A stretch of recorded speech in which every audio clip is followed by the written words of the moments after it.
Yo, the fries at Steak and Shake are on another level now. I mean, they're cooking it with beef tallow.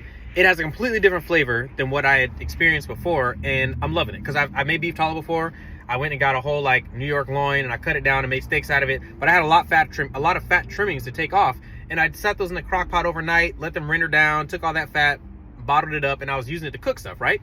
And the beef tallow just gives a whole nother flavor of giving you some oil that's not the kind of oil you get from, you know, the beans and soybeans and other stuff from olives and things like that. But anyways, long story short, their fries are hitting. They're on par, I think, right now to rival McDonald's a little bit.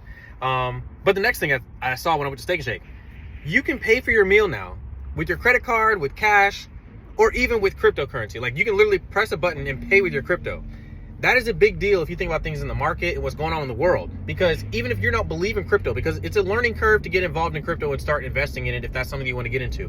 But even if you don't, even if you want to just stick with the market, you can stick with companies that are making digital card processing easier for people with cryptocurrencies, because those companies are going to be the new wave of who can facilitate making that process happen. And so there are companies, I would urge you to look some of them up. I'm not going to name any names right now. Do a little bit of homework, do your own due diligence, because that is the best way for you to learn how to make moves for yourself. You have to figure it out for yourself. You have to put it in place, implement it, and do it. But it is a big deal. Back in the day, I want to say like a year or two ago, I think I posted a video at some point about a cryptocurrency ATM that I saw at a shopping mall.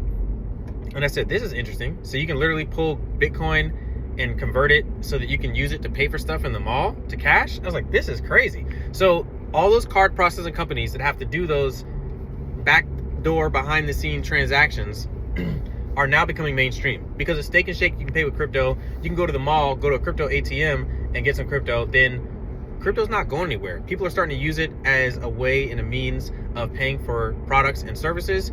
So even if you don't want to get involved directly with crypto, I would urge you to look up some companies that are working the digital platforms, the AI, the other things that are being used to help facilitate that process, and you could definitely probably make some money on them.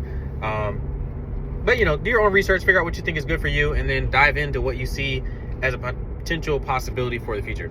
Quick tidbit, I'm gonna go, bye.